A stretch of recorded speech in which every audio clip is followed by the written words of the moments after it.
beautiful people, welcome or welcome back to my channel. If you don't know me, which you probably don't because I have not been on here for a really long time, I have been making shorts.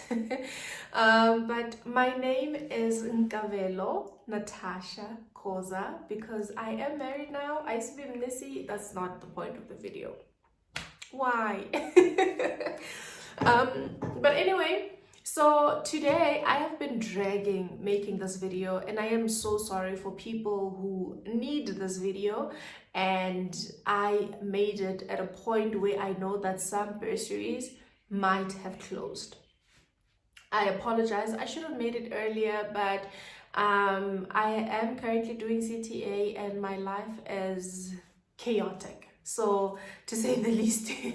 So I apologize, but for those who will be able to find the video useful, please use it, please share it with those people that you think may need it. But otherwise, today I will be telling you about how I was able to study for 10 consecutive years while also obtaining different bursaries throughout my journey. How I was able to apply, qualify, and also, be funded by certain bursaries throughout my journey. I think most of you guys know that getting a bursary is not easy. And I know there's a lot of people who need bursaries, which is another thing that made me drag the video, because there's so many people who need bursaries, and unfortunately a lot either don't qualify or they don't even apply at all because they feel like bursaries are not meant for people like them or for people like us.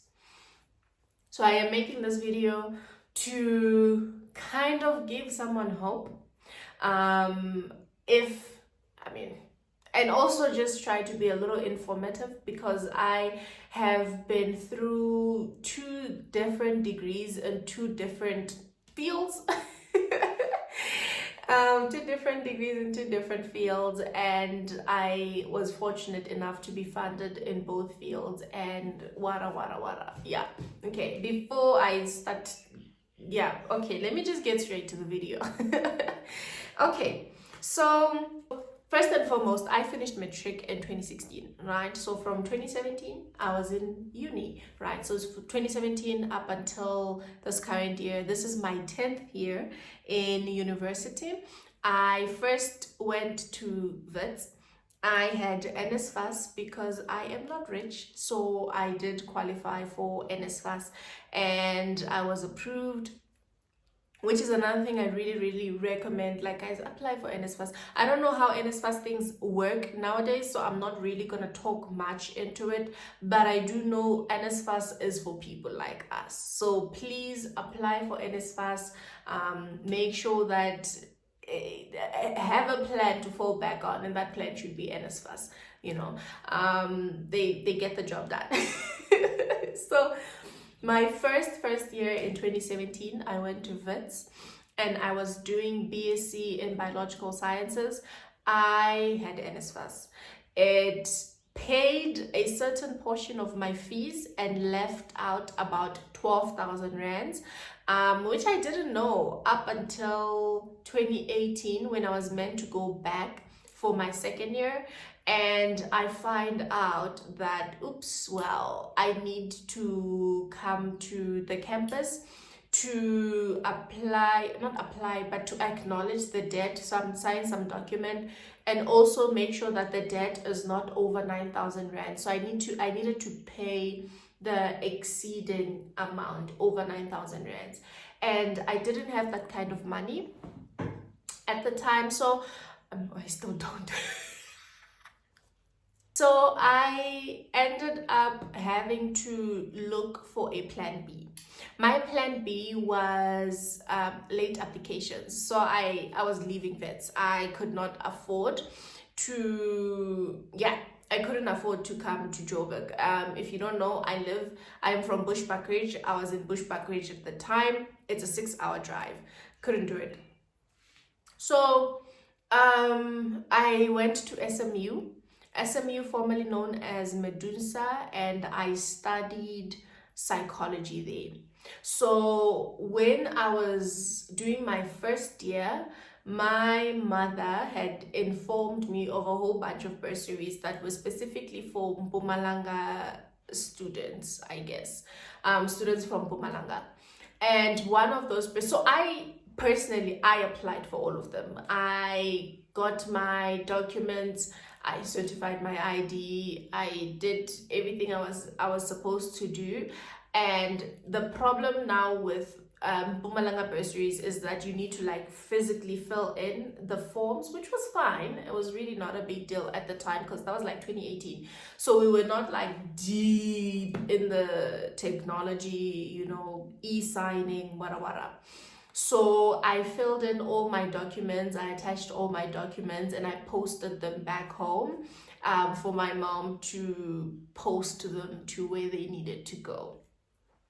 And much later, I got a call that I had gotten one of the bursaries and I needed to go to Nelspruit to sign some documents, some contracts, and wada. So went to Nelspruit, did all of that. God is good. I had a bursary. Yay! And the bursary was D.D. Mabuza Foundation. At the time, it has since ceased to operate, so it does not operate anymore. Let me just put that out there in case there's someone who needs that bursary or wanted to apply. It does not operate anymore, but I was awarded the bursary along with a few other students that I know of at SMU. But yeah, so it offered a stipend. I don't remember how much, but I do remember that at SMU we had a Fundi card, so everything would be loaded in the Fundi card, and then we would use that Fundi card to buy groceries and stuff, which was not always practical, because sometimes you need to buy cosmetics at Clicks, and well, you know, you can't buy it with a Fundi card at Clicks. Yeah, so that was my bursary, Didi Mabuza. I was funded first, second, and third year. I did fail a module in my third year, in my second year and my third year, which I then had to pay for myself when I was repeating those modules, and I did. So that's fine. Yay, graduated SMU, great, amazing, moved on, right? So at that point, then I pivoted to accounting. I started doing BCom accounting at UJ.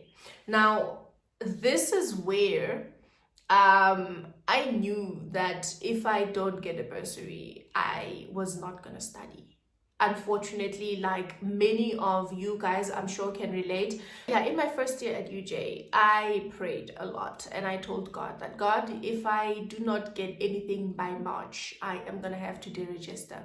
Unfortunately for me, I felt like I had the option to deregister because I already had a degree. So I felt like, you know what, I'll just make what I have work, right? So I started studying, and what I did, right, which is something that I still do to this day, if ever I were to apply for a bursary, it's what I would do. I'm gonna give you guys a link to the website. I'm sure many of you guys know of ZA Bursaries. It has a list of almost all South African bursaries that are available within your specific field, right? You just go on the link and then you start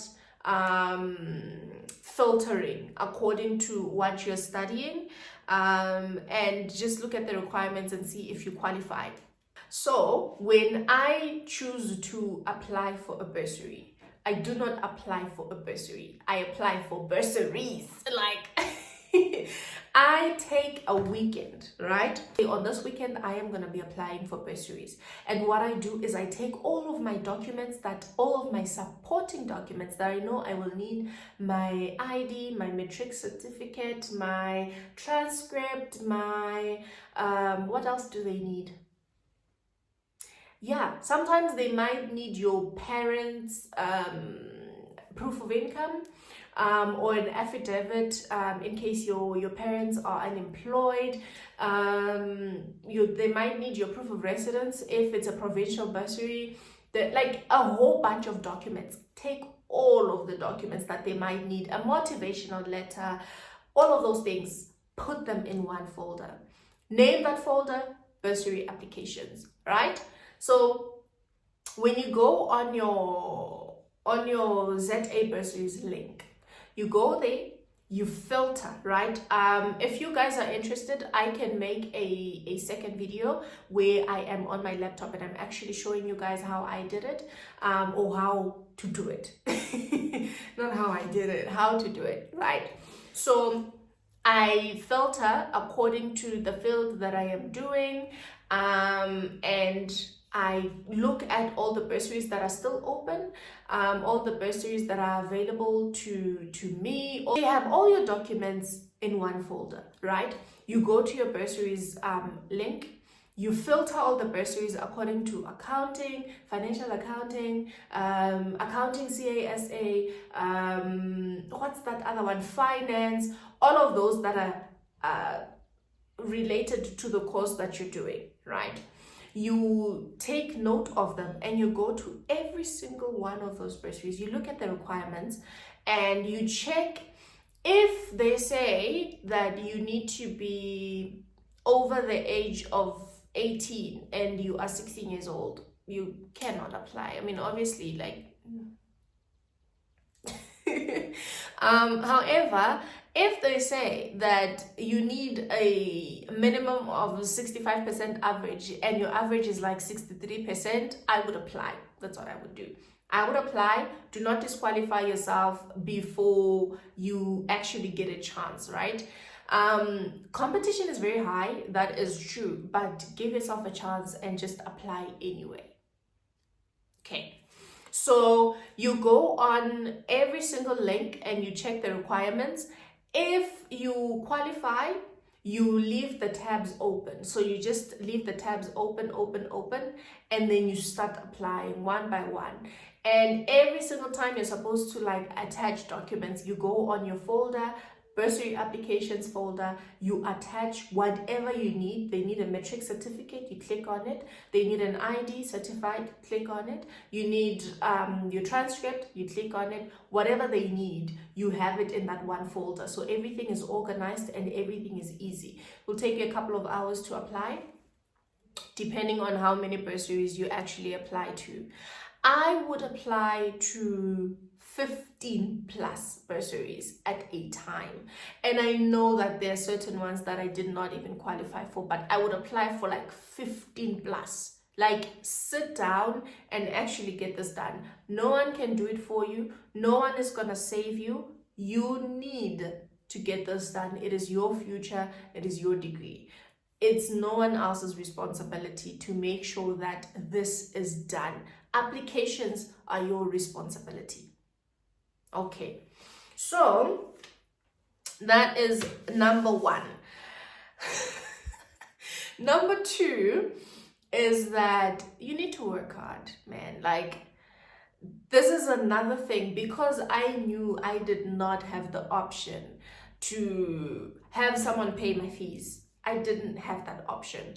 I needed to work hard. So when I got to, and I think also having the responsibility owed to someone else as well, like having a bursary that is expecting certain things of you, it kind of pushes you to make sure that you overachieve, versus if you had no, like, you were not going to be held accountable by anyone, right? So you really need to work hard. Like, university is very short.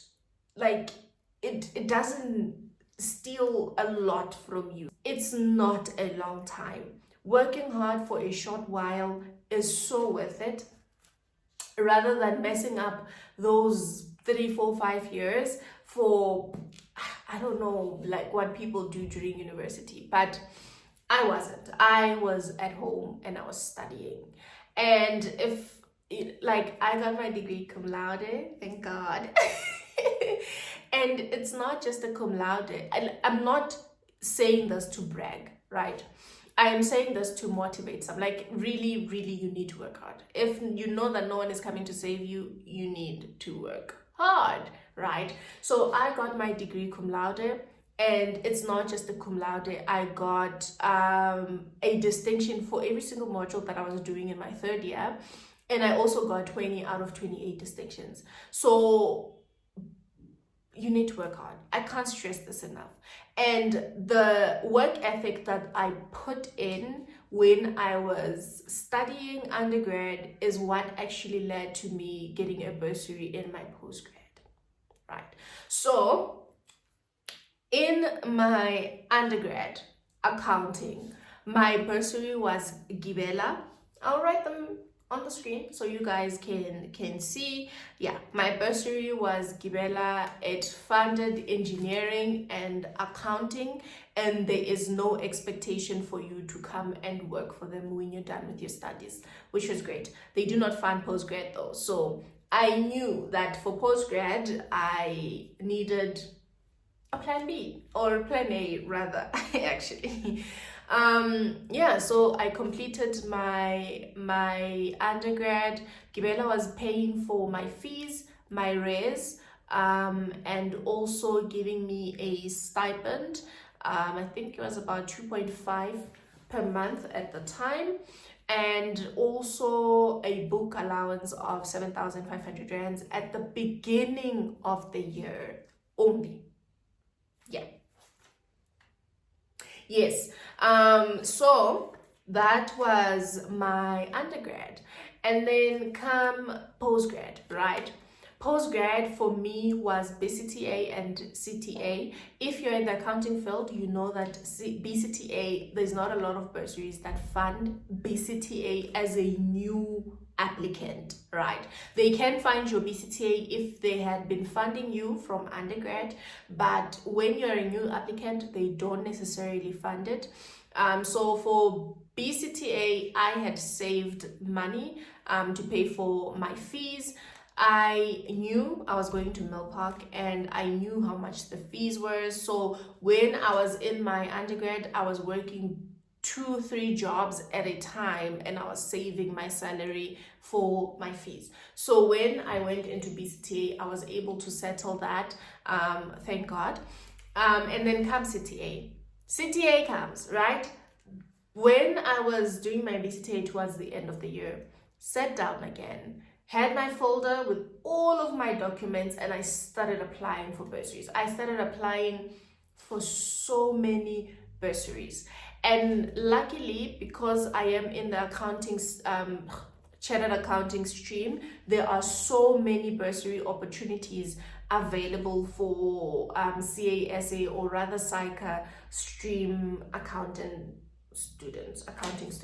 Yeah. So I had so many bursaries that I applied to, and then for like a good 3 weeks, I was just getting rejection letters back to back. So disheartening. Like, it was rejection after rejection after rejection after rejection. And every time I would get an email, thank you for applying for a bursary, I was like, oh, another one. And yeah, some of them actually just missed me. They didn't even respond, which is fine. But a lot of them did respond, and they just rejected me, which is also fine, right? Mind you, I was applying for CTA bursary at the time. And then come November, right? My life changed. I do not know how to express this without getting emotional, but my life changed when I got a call saying that they are inviting me for an interview. And I went for my interview. They invited me for a second interview. I went for my second interview, and 2 days later, they called me and said that they were awarding me the bursary. Yay! And the bursary does come with a training contract as well. So currently, I am funded by Old Mutual. Holding the pen right here. I am funded by Old Mutual. They pay for my fees, and because I do not live at res, they do not pay for my res because I'm at home. They also give me a stipend. But if you live at res, they pay for res as well. They give you a laptop and also what's that? A book allowance. Yes. Okay. So they give you a book allowance, and because I'm gonna speak from my experience, so they ask for a coat for all of your textbooks that you need and all of your school essentials that you need, and then they give you the amount on the coat from a reliable supplier, right? So you don't actually make the coat yourself. And the bursary applications, guys, are currently open. Please go and apply. Please do not disqualify yourself before you give yourself a chance. Go and apply. If you have any interest in, of course, working for Old Mutual, but I will tell you that I do not regret after my first interview, I contacted a lot of people on LinkedIn to find out how their working experience is at Old Mutual and whether or not it's a place that I'd want to be in. And people had a lot of great things to say about it, and that got me very excited. So I prepared for my second interview adequately, knowing that that is the type of environment that I wanted to be in. And yeah, man, it's been great. They offer us what's that? So, okay, I'm not gonna get into it right now because the video is getting quite long. But what I can tell you is that apply for bursaries. Please don't think I will apply after I get into university. Apply now while the bursaries are still open. While you're still in matric, if you are in matric, apply. People get funded from matric, from first year, from second year, from third year. So whatever level you are in, please apply. Competition is very high, so make sure that you work hard. Please make sure that you work hard. And also, if you have a bursary, do not fail, do not slack, because if you fail, you will pay for the modules that you would be repeating, depending on the bursary. Not all of them actually require that. But yes, I think that is all I wanted to share. The video is so all over the place, but I hope I got my message across. That is how I was able to be funded. I knew no one was coming to save me. I knew that I had the responsibility to apply, to follow up, to perform well, and also do in my due diligence, basically research what you need to research, prepare for your interviews. No one helped me. Okay, well, people helped me, but I mean that no one helped me with my applications, no one helped me with gathering my documents. No, I did everything myself. So please apply. And I'm just gonna put this out here. Please, if you have any questions, drop them in the comments. Please leave them in the comments. I have been at this for a long time. I know a thing or two about it, so please leave the questions in the comments, and I will try my best to answer them. If I don't know, then I will also let you know. But also please share the video with someone that you think might need the information. I also make sure that I share well, not my bursaries, but I always make sure that I share bursary applications on my statuses, but I find most of them on LinkedIn. Please go on that website that I have linked in my bio and please make sure that you apply. Please apply. And yeah, I actually got very lucky because I am so old now, and a lot of bursaries did not want to fund someone who is over 26, 25, somewhere there. But I applied anyway. So please apply and pray for the best and hope for the best. Okay.